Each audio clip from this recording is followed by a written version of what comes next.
గురువుగారు నమస్కారం. శ్రీమాత్రే నమః. మిథున రాశి వారికి అక్టోబర్ మాసంలో ఎలా ఉండబోతుంది సార్? మిథునం వారికి కనుక చూసుకుంటే 4వ స్థానంలో గ్రహణం జరుగుతుందండి. ఇలా 4వ స్థానంలో గ్రహణం జరిగేటప్పుడు ఆరోగ్యము, ప్రాపర్టీస్ తీసుకోవడము, తల్లిగారి ఆరోగ్య సంబంధించిన విషయంలో మానసికంగా అనవసరంగా విషయాలు పెట్టుకొని స్ట్రెస్ అవుతున్నామని చూసుకోవాలి. అయితే లగ్నాధిపతి పంచమంలోకి వెళ్తున్నాడు, శుక్రరాశుల్లోకి వెళ్తున్నాడు కాబట్టి కొద్దిగా ఆఫ్టర్ 13th తర్వాత వీళ్ళకి కొత్త అవకాశాలు, క్రియేటివ్ రిలేటెడ్గా కొత్త అవకాశాలు వస్తాయి. క్రియేటివ్ ఫీల్డ్లో ఉండేటువంటి వారికి బాగుంటుందని చెప్పొచ్చు. ఓకే, వీరికి ఫైనాన్షియల్గా అలానే ప్రాపర్టీస్ విషయంలో ఎలా ఉండబోతుంది అంటే? ఫైనాన్షియల్గా కనుక చూసుకుంటే 2వ స్థానం ఎలా ఉంది ఇప్పుడు ఉండేటువంటి స్థితిలో చూసుకుంటే యావరేజ్గా ఉందని చెప్పుకోవాలి. ఇప్పుడు ఉండే గ్రహస్థితి చూసుకుంటే కనుక 2nd హౌస్. అండ్ ప్రాపర్టీస్ మాత్రం కొంచెం గ్రహణం పట్టింది కాబట్టి 4వ స్థానం మీద ఒక 40 days వరకు ప్రాపర్టీస్ తీసుకునే విషయంలో కొంత జాగ్రత్త వహించాలి. ప్రాపర్టీస్ ఒకటి కాకుండా రైతులు కూడా కొంత జాగ్రత్తగా ఉండాలి. ఎందుకంటే భూమిని నమ్ముకొని భూ సంబంధంగా వాళ్ళ యొక్క జీవితం నడుస్తూ ఉంటుంది కాబట్టి ఎటువంటి విత్తనాలు వేస్తున్నాము, ఎటువంటి ఎరువులు, ఇట్లాంటివన్నీ కొంచెం జాగ్రత్త తీసుకోవాలి. వీరికి హెల్త్ కండిషన్ ఎలా ఉంటుంది సార్? అంటే ఇక్కడ ఎలా ఉంటుందంటే హెల్త్ కండిషన్ కంటే కూడా వీరు జరగనటువంటి విషయం ఏదో అవమానం జరిగిందేమో అని ఫీల్ అవ్వడము, కొంచెం బ్రీతింగ్ రిలేటెడ్ ఇష్యూస్ ఉన్నటువంటి వారు, కొంచెం గుండెలో కొంత మంట ఉండేటువంటి వారు కొంత చూసుకోవాలి. ఓకే, వీరికి జాబ్ అలానే బిజినెస్ పరంగా ఎలా ఉండబోతుంది? జాబ్ పరంగా చూసుకుంటే బయట దేశాలకు వెళ్ళి జాబ్ కోసం ప్రయత్నం చేసేటువంటి వారికి చాలా బాగుంటుంది, అందులో ఎటువంటి సందేహం లేదు. అలాగే బిజినెస్ రిలేటెడ్ సంబంధించినవి కనుక చూసుకుంటే కుజుడు లగ్నంలోకి వస్తున్నాడు. సో ఎప్పుడైతే కుజుడు లాభాధిపతి లగ్నంలో ఉన్న కుజుడు 2లోకి వెళ్తున్నాడు, లగ్నంలో రావడం కదా, మిథునం కాబట్టి 2లోకి వెళ్తున్నాడు. సో ఎప్పుడైతే 2లోకి వెళ్తున్నాడో ఆఫ్టర్ 20వ తేదీ తర్వాత వీళ్ళు బిజినెస్ రిలేటెడ్ మ్యాటర్స్ విషయంలో, ఫైనాన్స్ విషయంలో తీసుకునే జాగ్రత్తలు కాస్త ఎక్కువగా తీసుకోవాలి ఆఫ్టర్ 20th తర్వాత. ఓకే, వీరికి మ్యారేజ్ అలానే సంతానానికి సంబంధించిన విషయాలు ఎలా ఉండబోతున్నాయి సార్? లవ్ మ్యారేజెస్ జరిగే ఛాన్సెస్ ఎక్కువగా ఉన్నాయి. అందులోని బంధువర్గం వారు, తల్లి తరపు బంధువర్గం వారి ద్వారా ఏదైనా వివాహం కుదరడం అనేటువంటి చాలా స్పష్టంగా చూపిస్తుంది ఇక్కడ. అండ్ సంతానం విషయం కనుక చూసుకున్నట్లయితే సంతానం విషయం పాజిటివ్గానే ఉంది, దానిలో ఎటువంటి ఇబ్బంది లేదు. అండ్ అట్లాగే ట్విన్స్ పుట్టడం కానీ లేకపోతే ఇద్దరిద్దరు సంతానం, 2వ సంతానం కలగడానికి ఛాన్సెస్ ఇవి ఎక్కువగా ఉన్నాయి. ఎడ్యుకేషన్ ఎలా ఉండబోతుంది సార్? ఎడ్యుకేషన్ పరంగా అయితే మనం ఇందాక స్టార్టింగ్లో చెప్పుకున్నట్టుగా 4th house స్పాయిల్ అయింది కాబట్టి కొంచెం కాన్సన్ట్రేషన్ తక్కువగా ఉంటుంది ఈ టైంలో. అయితే ఈ రాశి వారు ముఖ్యంగా తీసుకోవాల్సిన జాగ్రత్తలు అలానే పరిహారాలు ఏంటి సార్? పరిహారాలు అంటే ఒకటి జాగ్రత్తలు అయితే కాస్త భూమి, గృహము, వాహన సంబంధించిన విషయాలు జాగ్రత్తలు తీసుకోవాలి. పరిహారాలు విష్ణు ఆరాధన, లలితా సహస్రనామ శ్రవణము లేదా పఠనము చాలా మంచి ఫలితాలు ఇస్తుంది. చాలా మందికి కూడా ఈ రాశులు అనేది పర్టికులర్గా ఈ రాశి అనేది తెలియదు. గోచారాలని అనుసరించి మిగతా వారు ఎటువంటివి చేయాల్సి వస్తుందంట? మీరు చాలా మంచి ప్రశ్న వేశారు ఇక్కడ. ఎందుకంటే కొంతమందికి రాశి, నక్షత్రము ఇవేవి తెలియదు, లగ్నం ఏం తెలియదు. అలాంటి వారు ఈ సమయంలో పర్టికులర్గా ఇప్పుడు మనకి 20వ తేదీ నుంచి కుజుడు మారుతున్నాడు. ఇది దేశవ్యాప్తంగాను ప్రపంచవ్యాప్తంగా అనేకమైనటువంటి విషయాలను చూపిస్తూ ఉంటుంది. మీకు గమనించండి, మనం చంద్రగ్రహణం సమయంలో విదేశాల్లో కూడా కొంత ఫ్లడ్స్ లాంటివి వస్తాయి చెప్పుకున్నాం మనం. అప్పుడు మీరు 2-3 days బ్యాక్ చూస్తే చైనాలో చూడండి విపరీతమైన వర్షపాతం అది నమోదైంది, నిన్న మొన్న సంథింగ్.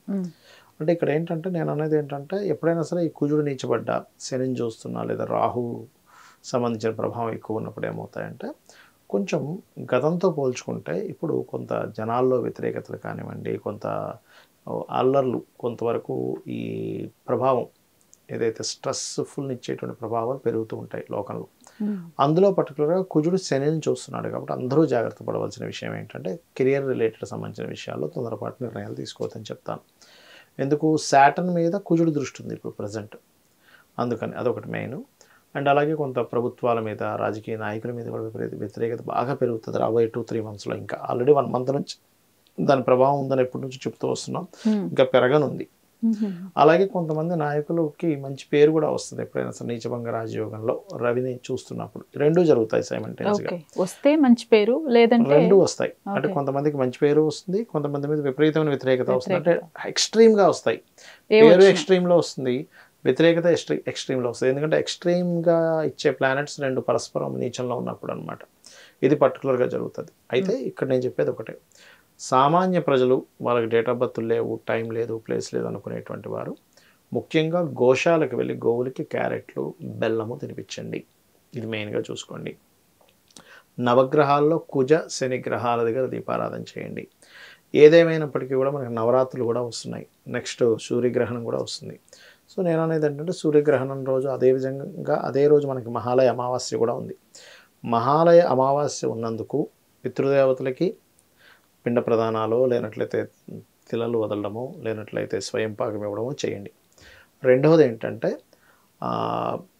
దేవీ నవరాత్రులు వస్తున్నాయి కాబట్టి మనకి ఖచ్చితంగా వీలున్నంత మటుకు నవరాత్రులు చేసుకోవడానికి ట్రై చేయండి. బికాజ్ ఆఫ్ యమద్రంష్టికలు అంటారు ఈ సమయాన్ని. అంటే యముడి యొక్క కోరలు తెరిచుండేటువంటి కాలంగా చెప్తూ ఉంటారు. అంటే మీరు గమనించినట్లయితే ఈ సమయంలోనే కొంచెం బాగా ఏజ్డ్ పర్సన్స్ కావచ్చు, కొంచెం రోగంలో ఉండేటువంటి వారికి కావచ్చు ఎఫెక్ట్ ఇస్తుంది. అందుకని నవరాత్రులు చేసుకోమని చెప్తారు. నవరాత్రులు కనుక ఎవరైతే చేస్తారో వాళ్ళకి అమ్మవారి రక్షణ ద్వారా ఈ ప్రభావం అనేటువంటి తగ్గుతుంది. మనకు అదిగాక క్రోధినామ సంవత్సరం యొక్క ప్రభావం ఉంటుంది. ఈ కుజుడు నీచబడి శనిని చూసే ప్రభావం ఉంటుంది. కాస్త 2 గ్రహణాలు కూడా జరిగాయి ఈ మధ్యకాలంలో. అంటే నెక్స్ట్ సూర్యగ్రహణం రాబోతుంది, చంద్రుడు అయ్యారు, సూర్యుడు రాబోతుంది.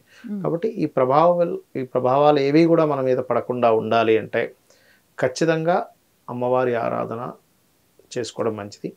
ఇంకా వీలైతే కనుక ఆ 9 రోజులు కూడా బిల్వపత్రం ఉంటుంది. బిల్వపత్రానికి చందనము అంటే ఎర్ర చందనము రాసి దాంతో కనుక అమ్మవారి ఆరాధన కనుక చేసుకున్నట్లయితే బాగుంటుంది. సరే, ఇప్పుడు మీరు చెప్పినవి సరిపోతాయా, లేకపోతే పర్సనల్ చార్ట్ ఏమన్నా చూసుకోవాల్సి వస్తుందా? ఎప్పుడైనా అమ్మ గోచారం అనేది ఒక 10% 15% ప్రభావం ఎప్పుడు కూడా. ఓకే, ఎప్పుడు పర్సనల్ చార్టే. ఎందుకంటే చూడండి, ఒక వ్యాపారంలో కొంతమంది బాగా రాణిస్తే కొంతమంది రాణించరు. ఎందుకు అంటే దానికి కారణాలు అనేకం ఉంటాయి. కానీ ఆ పర్సనల్ చార్ట్లో ఈ వ్యక్తికి వ్యాపారం యోగించే జాతకాలు బాగా యోగిస్తాయి. ఇప్పుడు ఇంకా చిన్న ఎగ్జాంపుల్ చెప్తాను చూడండి. ఒక క్లాస్లో టీచర్ అందరికీ ఒకలాగే చెప్తుంది, కానీ ఒకళ్ళు మాత్రం బాగా బ్రిలియంట్ స్టూడెంట్ అవుతారు, ఒకళ్ళు ఏమి చదవరు. దానికి కారణం న్యాచురల్గా చూస్తే మనం శ్రద్ధ పెడుతున్నారు, శ్రద్ధ పెట్టట్లేదు అంటాం. కానీ శ్రద్ధ పెట్టడానికి గల కారణం ఏంటని జ్యోతిషశాస్త్రం చెప్తుంది. వీడు టీచర్ చెప్పేది వీళ్ళు వింటున్నారు, ఈ అబ్బాయి వినట్లేదు, అందుకని వీడు బ్రిలియంట్ అయ్యాడు, వీడు అవ్వలేదు అంటాం.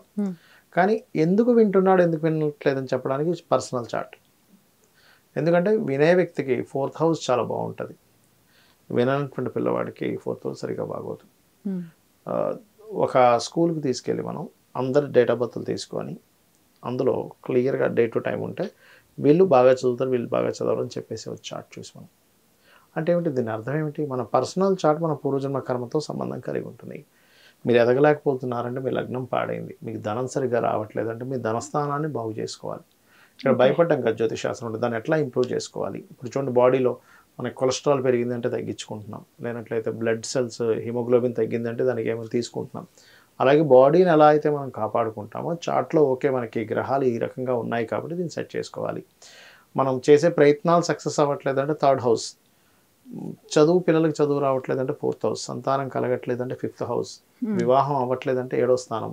డైలీ మనం చేసేటువంటి కర్మలు ఎప్పుడు ఇబ్బంది ఎందుకు పడుతున్నాము అన్నప్పుడు 6th హౌస్ బాగోదు, పూర్వజన్మ కర్మస్థానం అంటారు 6వ స్థానాన్ని. అలాగే మనకి ఉద్యోగంలో బాగుంటుందా, వ్యాపారంలో బాగుంటుందా అంటే 10th హౌస్ బలంగా ఉంటే ఉద్యోగం, 11th హౌస్ బలంగా ఉంటే వ్యాపారం, బుధుడు బాగుంటే వ్యాపారం, శని బాగుంటే ఉద్యోగం, అట్లా అనమాట.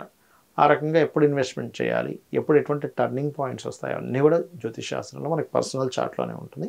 ఇదేంటంటే జస్ట్ ఇప్పుడు ఉండేటువంటి పరిస్థితి, ఇప్పుడు ఇక్కడ నుంచి నేను ఇంటికి వెళ్ళాలి, బాగా ట్రాఫిక్ ఉంటే గంటన్నర పట్టవచ్చు. మొన్న వర్షం పడింది, నేను కొండాపూర్ నుంచి ఇంటికి వెళ్ళడానికి 4 hours పట్టింది. అదే నార్మల్గా పొద్దున్నే నేను 6 o'clock అప్పుడు కార్ వేసుకుని వచ్చామనుకోండి, మనకు 30-40 నిమిషాల్లో వచ్చేస్తాం. ఎక్కడ 4 గంటలు, ఎక్కడ 40 నిమిషాలు. అంటే బయట ఉండే పరిస్థితులు ఇది గోచారం. ఇప్పుడు పరిస్థితులు ఇలా ఉన్నాయి కాబట్టి నువ్వు ఇలా మెదులు అని చెప్పేది గోచారం. ధన్యవాదాలు సార్. శ్రీమాత్రే నమః.